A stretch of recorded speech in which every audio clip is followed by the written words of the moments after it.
All right, it's time to talk with our featured guest, Dr. Jessica Pushee. Jessica, how's it going? I'm good. How are you? I'm pretty good. Thanks for asking. If you don't mind us diving deep, tell us a little bit about your past, your present. How'd you get to where you are today? Okay. Yeah. So I always wanted to be a dentist since high school. I had really crooked teeth growing up and I was really shy and didn't want to smile because of that. And so when I went into braces, I got them off right before freshman year of high school. And that was like a huge transformation for me, just self-esteem and confidence wise. And so I actually ended up going to the orthodontist that was my mom's orthodontist. So I thought that was really cool. And I loved my hygienist when I went to get my cleanings. And so I had this really big connection that I felt towards dentistry. And I was very artistic. I was actually choosing between going to art school for college or going pre-dental. And my art teacher was very upset I went to dental school and not art school. My parents were very happy that I decided to go pre-dental instead of art school.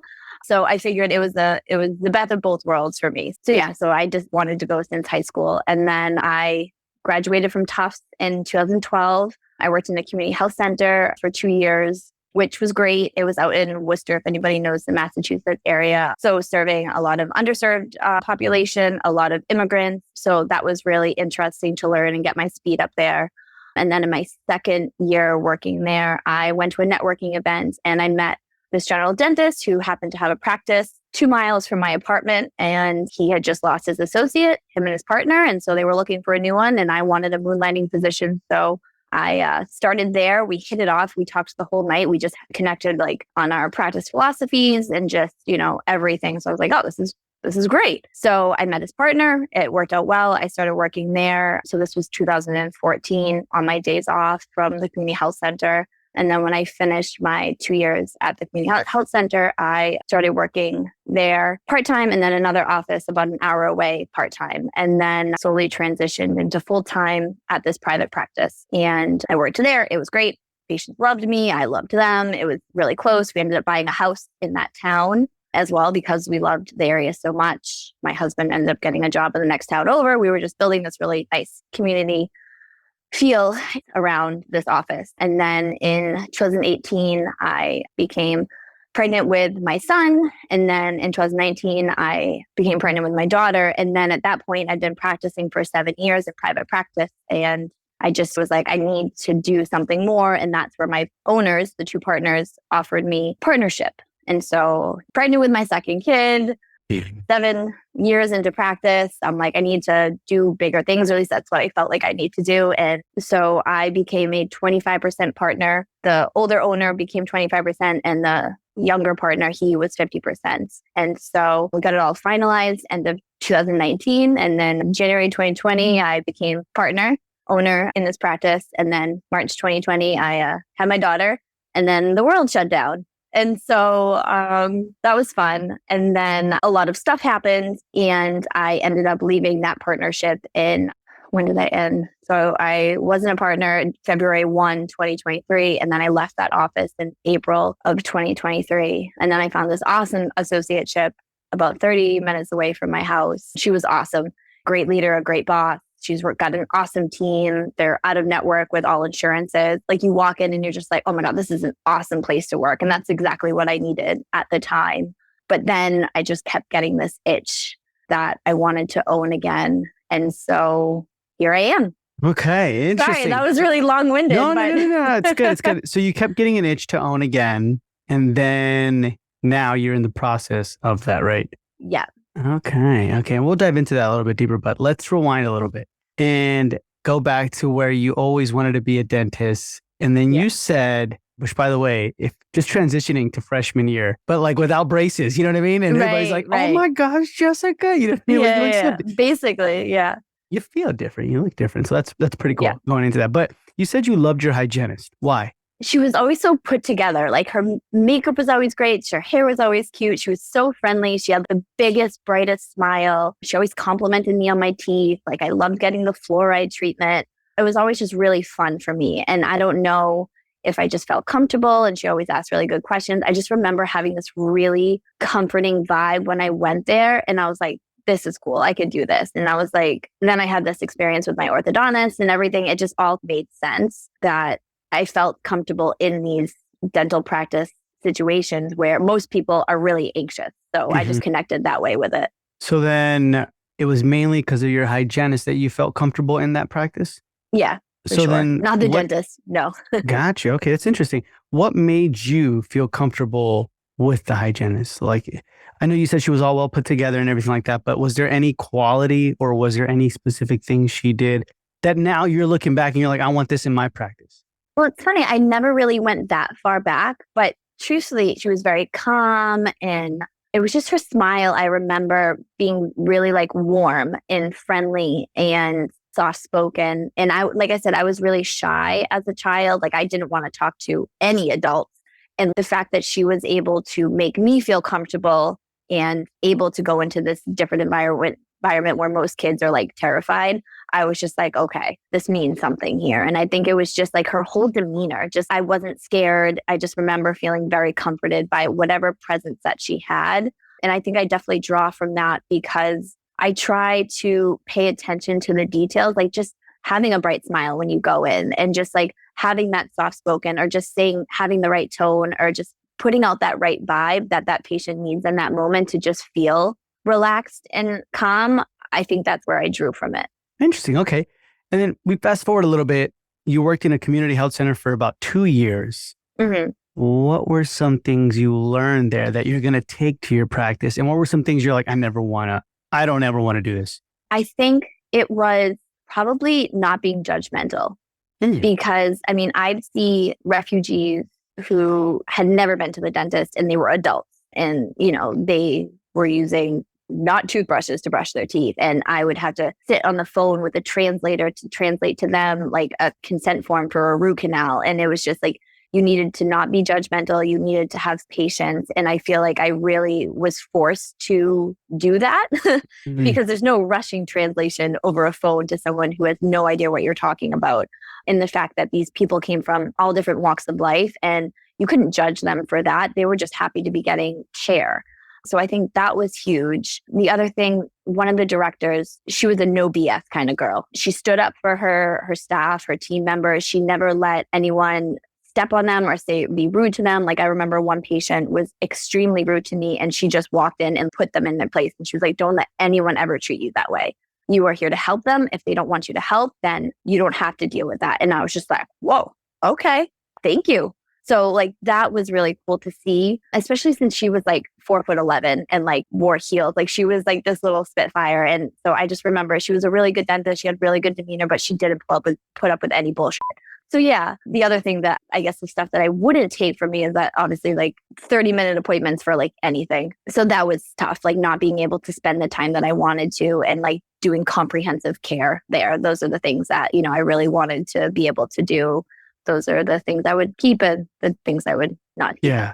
So would you say you're looking for team members or maybe like an office manager, something like that, that had that same personality as Definitely someone, you need a thick skin. Like, yeah. I mean, in dentistry, you need a thick skin. You need someone who's loyal, who won't put up with any BS from patients and knows that the team deserves respect. I think that's huge, is that you don't let patients walk all over you. No one's worth that.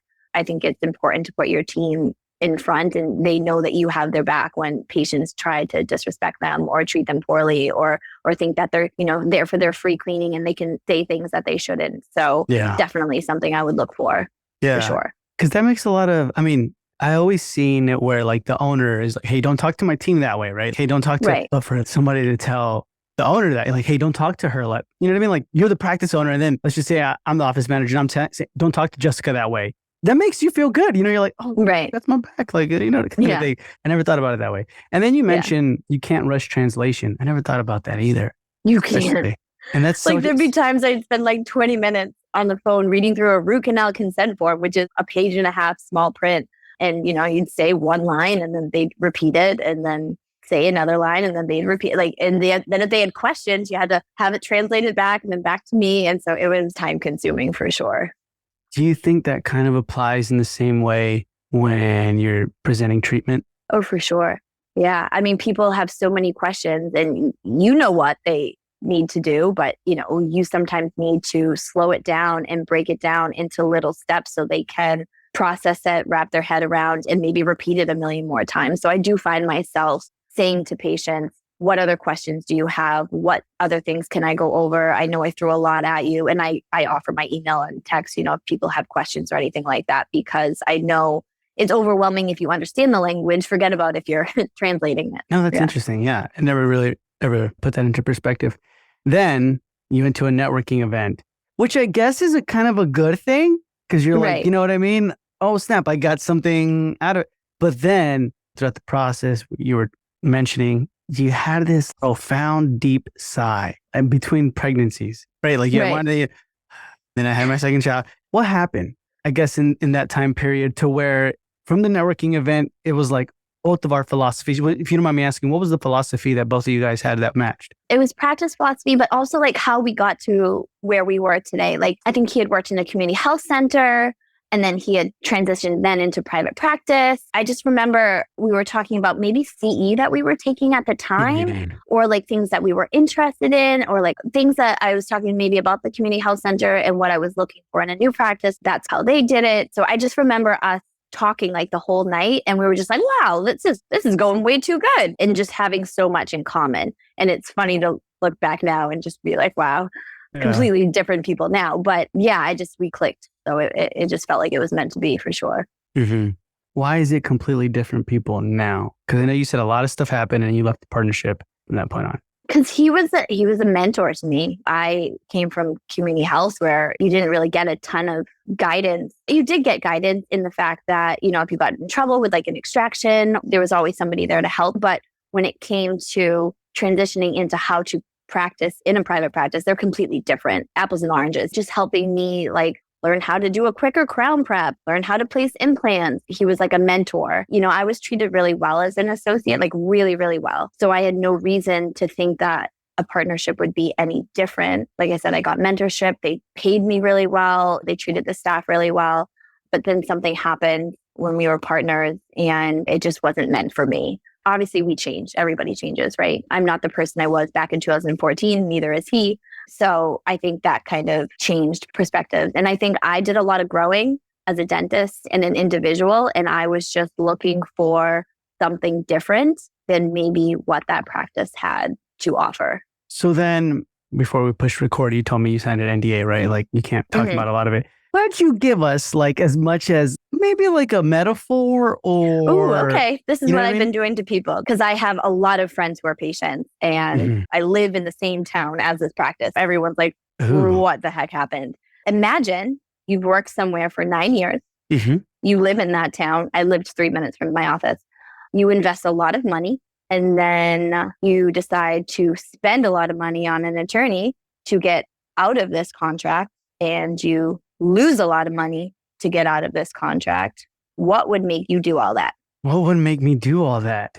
Something would have to have changed drastically. Like, I feel like every day I am either taking years away from my life going to this job or like I'm dying here. You know what I mean? Kind of a thing. Yeah.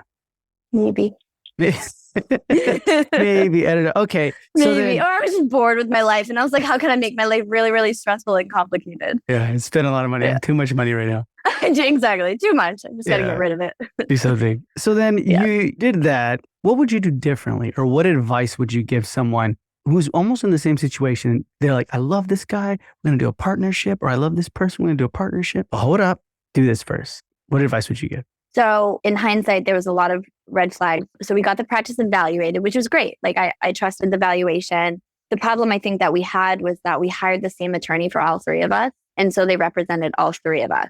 And I think if I, in hindsight, had hired my own attorney, I would have asked different questions. They would have been pushing a little bit more. But if you are representing all the same people, you have to have all of their interests or the majority interests at take care of. And I just think some of the questions I had asked got maybe brushed aside. Maybe they didn't mean to. Maybe they didn't think any of these things would actually come up.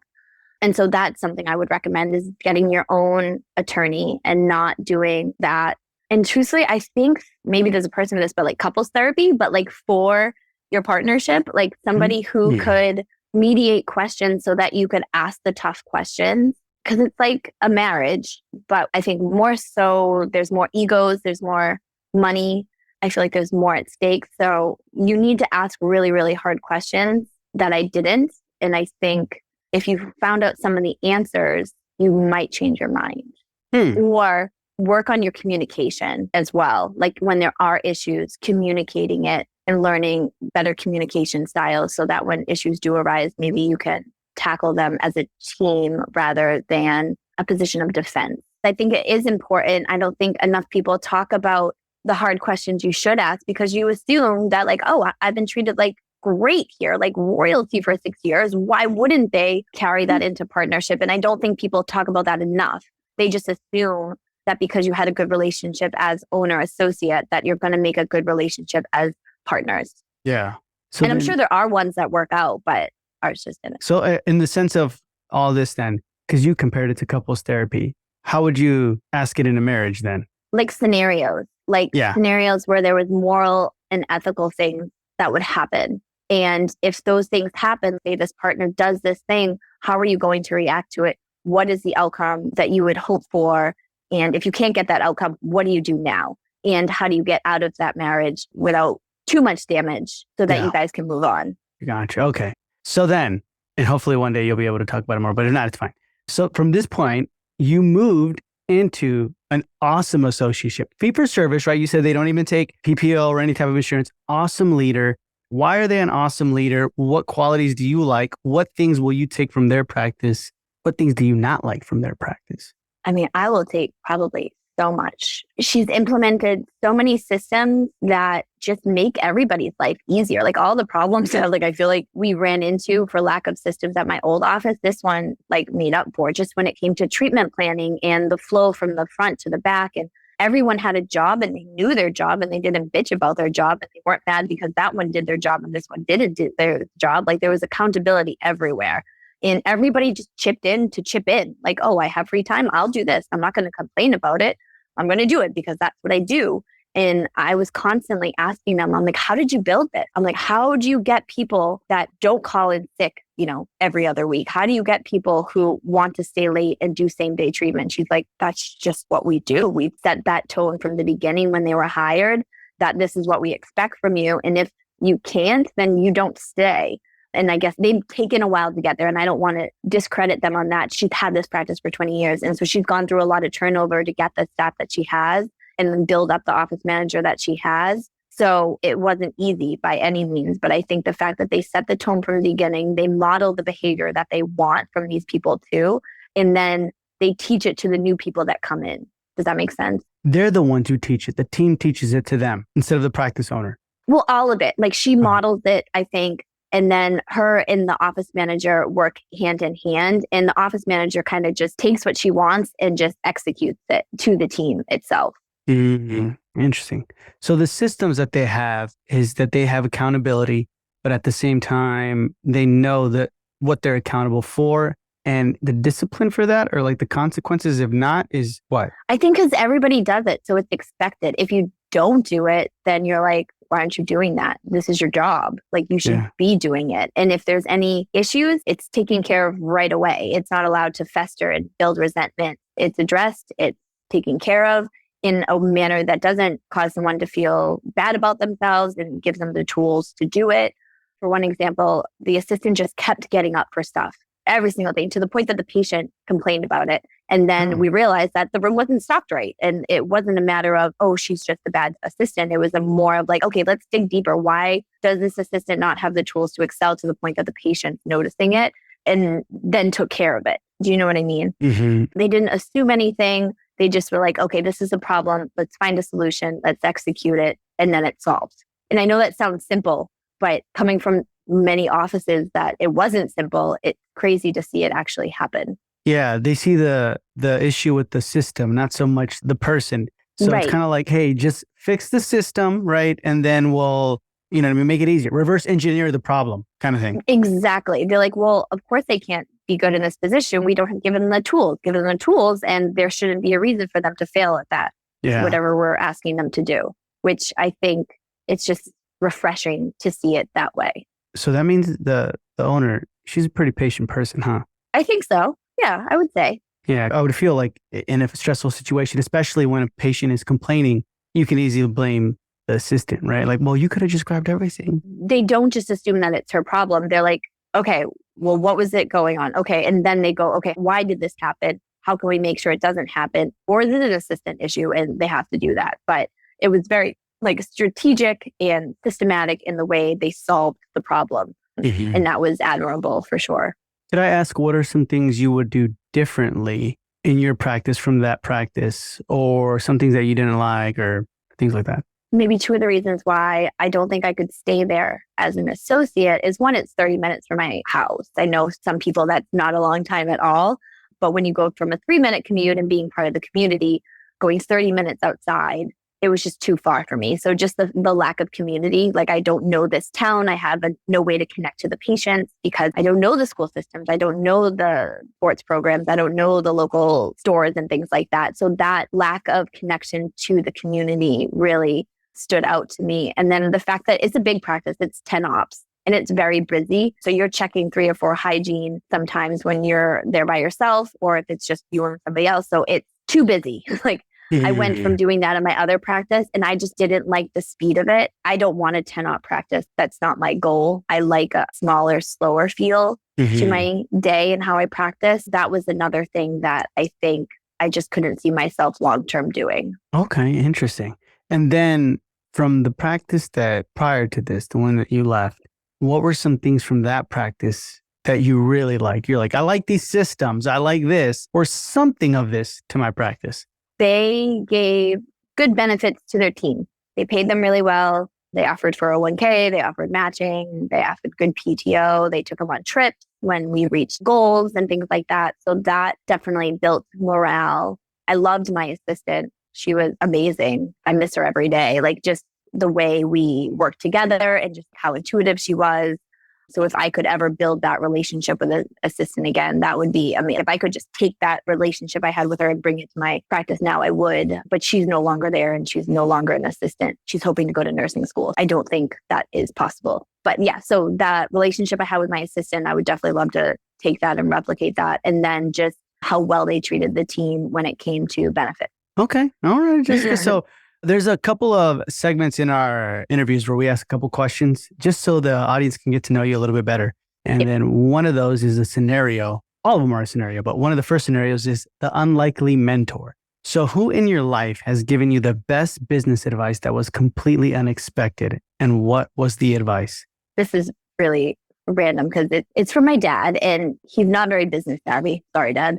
But he always said, it's only money. You can always make more. And I never forgot that because we always grew up living pretty frugally. My dad always worked a couple jobs. My mom always worked a couple jobs, and then I always remember being a struggling college student, but he would never like hesitate when I was home from school, slip me a 20 so I could go hang out with friends or something like that. And I'd be like, Dad, you don't have to do that. He's like, it's only money. Don't worry about it. So whenever I was struggling as a dental student and like something would happen or something wouldn't turn out the way I want and I spent a lot of money on it or whatever, he was always just like, don't worry about it. It's just money. There's a reason why it happened. You can always make more. And so over the last couple of years where I've had situations where money was a big part of choosing why or why I didn't do something, I always thought like, I can always make more. Like my sanity, my health, my happiness is worth way more and I can always make more, and I feel like if I don't take a risk or I don't do something, I might regret it. And so I've always kept that in the back of my mind whenever he said that, is that he never stressed about the fact that we never had a ton of money or that he couldn't buy me certain things. They'd always, find the money whenever it was to buy the important things. So I always keep that in the back of my mind that it's just money. I can always make more. Man, that's pretty nice. I like that. That's beautiful. Okay. Thank you.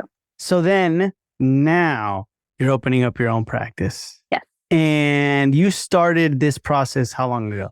Dreaming of it probably when I decided to leave my partnership back in spring of 22. But I actually started it shortly after I started my associateship. I just wanted to test the waters. So I was like, let me just see what's out there. So I met with the broker and we just went and, looked at places just to see, because I was like, is there even anything out there? And I know this process takes forever and I had a non-compete. So I just wanted to see what was out there. And if there was any magic thing that happened, like that would be my sign that I needed to go forward with it. I started last summer looking at location. Who was the broker, if you don't mind me asking? His name was Stefan Zelik. I forget what realty group he is. He was actually not the one I ended up with signing the lease. Oh, okay. So did Stefan ever find anybody or location or? He showed me a bunch of places, but we ended up breaking off that relationship, which was probably my fault. I ended up signing the lease with one of the spaces that he actually showed me, but with a different realtor. Why did you break off the relationship and why did you go with a different broker? We had been looking at stuff. A property came up. I knew it was on the market, but then it got sold. It was perfect. It was an old pediatrician's office. It was right in the town of Mansfield that I live in. It was on a main road. It had great signage and it had just got sold. And I was like, can you look into it? Can you look into it? He's like, I did. They already sold it. Like, it's not for sale. And so we moved on. We saw a bunch of other spaces.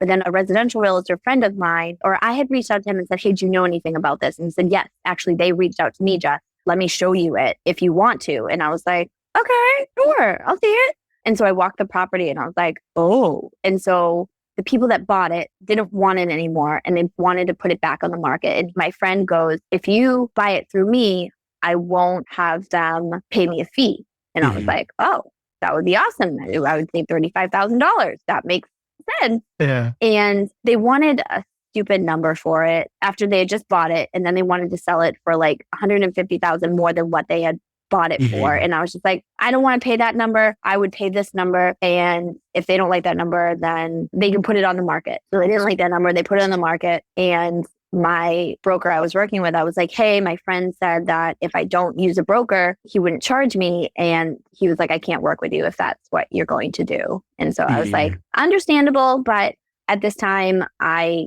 feel like the money is important to me to save that. And if I have a chance to not pay it, and I completely respected the fact that he was able to say that, be like, hey, if you're going to do this on this property, what makes me think you're not going to do it on the next property? And I was like, I get that. I 100% respect you for that. So we parted ways. That was 100% on me. I messed up that relationship and I'm proud of him for not dealing with that from me as a client. So I learned my lesson there. So did you end up going with your friend or? No, I didn't. He sold it to, I think it was some kind of recruitment company or something, owns it now. So it is what it is. So then how did you find the place that you're in now? So after lots of research, I ended up working with Ideal Practices as a consultant.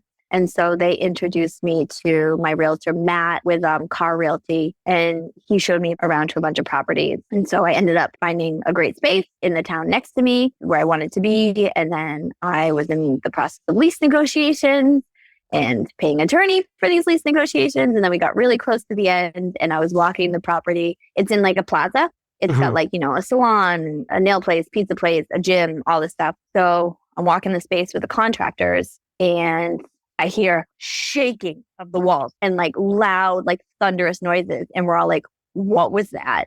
And then it just kept happening. And we're like, okay, maybe it sounded like somebody was doing construction on the roof. So we're just like, okay.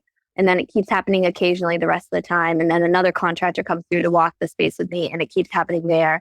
And it turns out the 100 feet of length that we share was where they dropped the free weight. So the barbells, the plates, it was right next to where they dropped it. And it was like my waiting room, basically. So you can imagine sitting, waiting to go back in for your dental work and just hearing these booming, loud noises. And the contractor was like, there's nothing I can do about the vibrations. There's nothing I can do about the sound. So I just walked away from the space.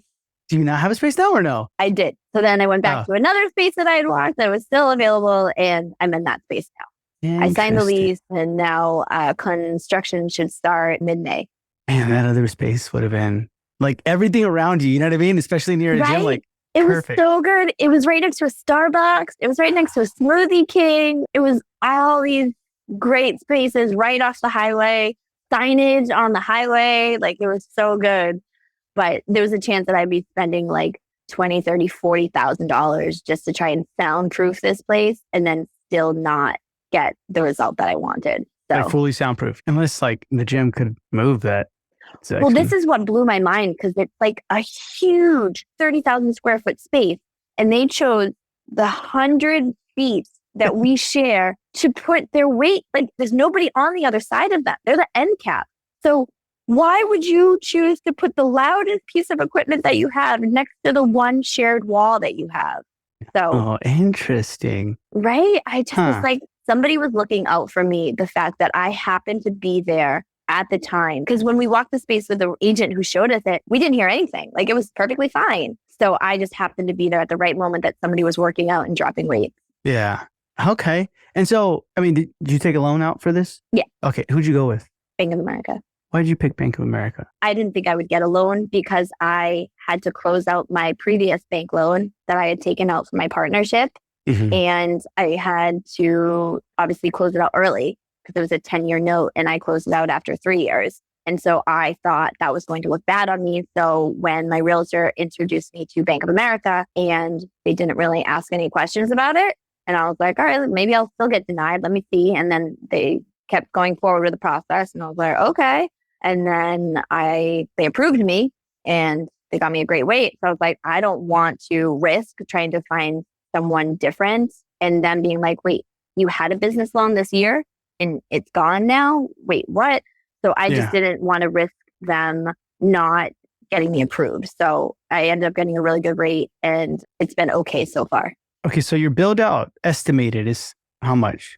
It'll be more than 400,000, Okay. And then your loan was for how much?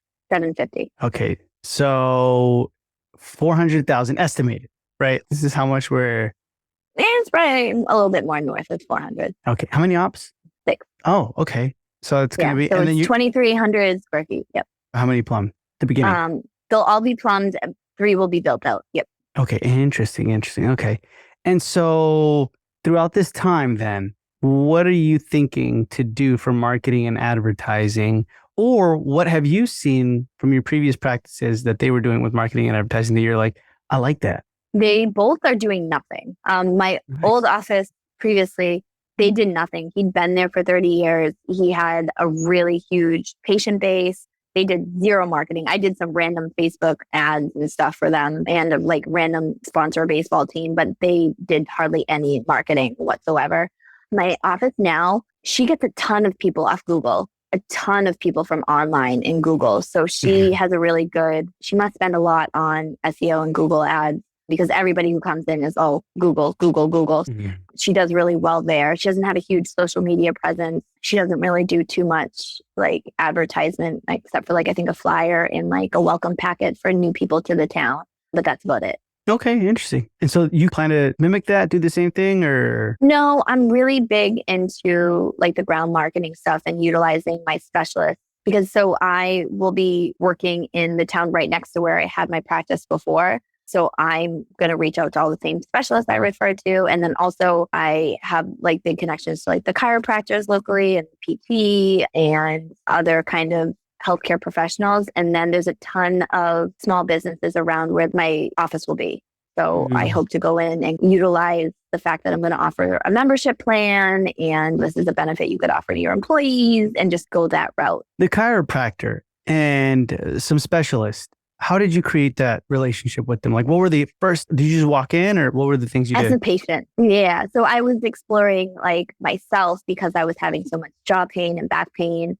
And then I ended up forming really good referrals through them back and forth. And my kids get seen by them. And I refer a lot of my patients over to them, whether it's pre and post splenectomy stuff or TMJ stuff. So we've built that up a little bit there. Okay, that's nice. I like that a lot.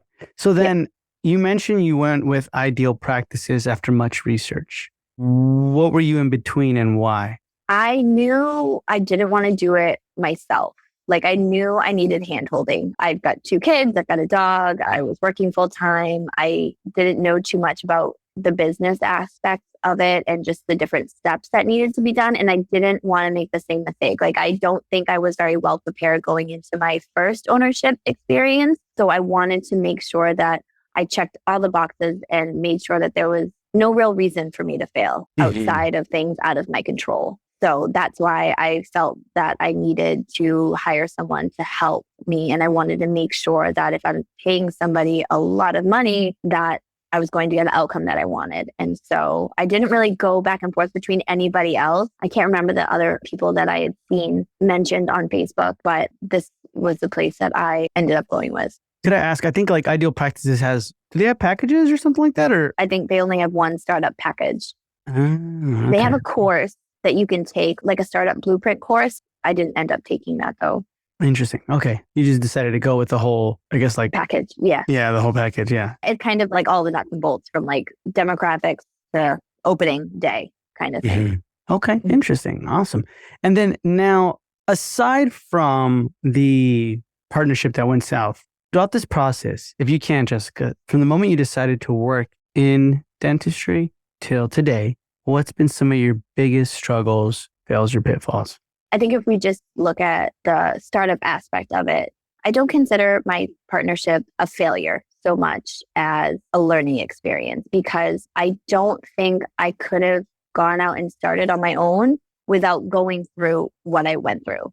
So I think in the moment I felt like it was a failure, but after looking at it, I think it was a learning experience for me because I just wasn't ready to be an owner. And I learned so much when I went through it. I don't think I would consider that now through lots of therapy a failure.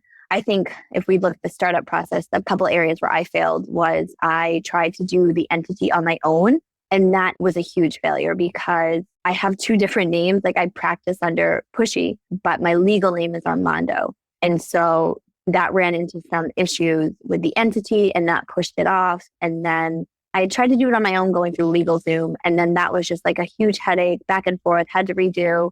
And then I ended up having an attorney do it anyway. So that was a huge waste of time and money. And it pushed off my lease and it pushed off my loan. And hindsight, if I had just spent the money and did it right the first time, I would have been way ahead of the game. That was frustrating to just be stuck. And if I had just done what I thought I should have done instead of thinking that I could do it on my own, I would have been a little bit not out the money as well as time. So Gotcha. I So, guess in hindsight, the failure for my startup would be that part.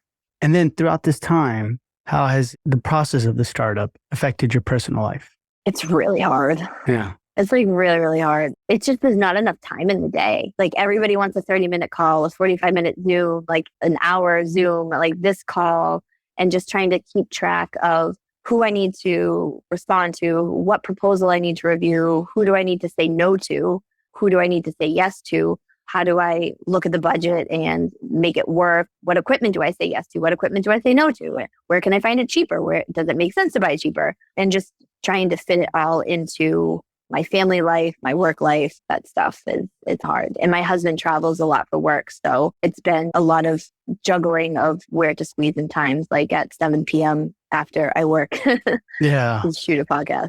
So To shoot a podcast, which by the way, we appreciate it. Thank you so much. Yeah. no, I'm happy that you shoot at 7 o'clock Eastern Standard Time. So then, if you don't mind me asking, Jessica, what's the goal? Like the main purpose, the goal of you owning your own practice is what? I think the goal is to create like something that's my own. Be like, I built that. If it goes wrong, it's because of me. If it goes right, it's because of me, and have that control over that vision for my life. And then also create a work-life balance that I'm in control of. I don't have to check for hygiene and be exhausted. I don't have to work a Saturday. I don't have to work until however late or whatever. And I'm the one making those calls. And if I want to go on vacation, I can block out my schedule. If I want to go to my kid's game, I can block out my schedule. I don't have to go ask somebody if I can do that. So I think that's what I hope for. It's just like a work-life balance that I'm in control of. And then being able to create something that's mine, whether it fails or doesn't fail, it's mine. Gotcha. Okay. So work-life balance is something that's your own. Interesting. Okay. Wonderful. And then one of the last scenarios I wanted to ask you is the philosophical investor. If you could invest in one currency that's not monetary, such as kindness, innovation, integrity, which would you choose to enrich your business and why? I think it would be integrity because I feel like I always assume the best in people because that's what I would want them to assume in me. And I always hope that everyone has others' best intentions. And it turns out it's not that way. I've been burned hoping that people would do or act a certain way and they didn't. And so I would invest in the integrity to build a culture where people don't have to worry about being burned by others or that everyone has everyone's best interests and they can feel comfortable enough to let their guard down and know that like their team has their back and has their best interest and that it's a place where they can grow and change and be curious and show up to work and be excited as opposed to not knowing if somebody will show up to work. And Yeah. if they do, are they going to talk behind your back or gossip or say one thing, but then say another thing? So that's what I could only hope for. Awesome, Jessica. Thank you so much for being with us. It's been a pleasure. But before we say goodbye, can you tell our listeners where they can find you? I don't have my Instagram or my Facebook set up for my practice yet, but you can find me at Pushee on Instagram. It's mostly kids and dogs and funny memes that I reshare in my stories. But hopefully, once I get my marketing all set up and tell my current office, I'll have videos of construction and the process and all the in between, and I will let everyone know. Awesome. So that's all going to be in the show notes below. And Jessica, thank you so much for being with us. It's been a pleasure, and we'll hear from you soon. Thank you.